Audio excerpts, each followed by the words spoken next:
যুক্তরাষ্ট্রের ৪৭তম প্রেসিডেন্ট হিসেবে ক্যাপিটল হিলে চলছে ডোনাল্ড ট্রাম্পের শপথ গ্রহণের আনুষ্ঠানিকতা। এর আগে অংশ নেন বিশেষ প্রার্থনায়।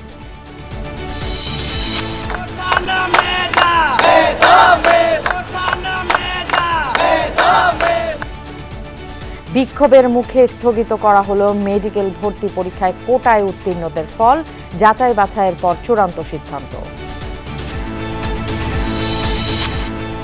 দল পুনর্গঠন করে রাষ্ট্র মেরামত করবে বিএনপি।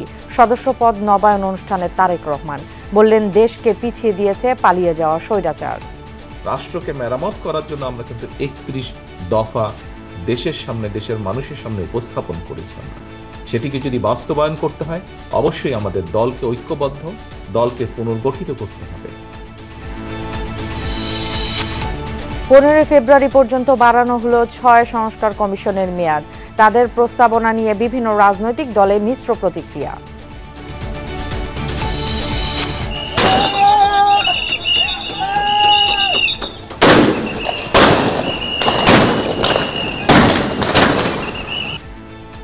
জুলাই বিপ্লবের ঘাতক ইমেজ পাল্টাতে পুলিশ, র্যাব ও আনসারের নতুন পোশাক, মন মানসিকতায়ও পরিবর্তনের আশা উপদেষ্টার।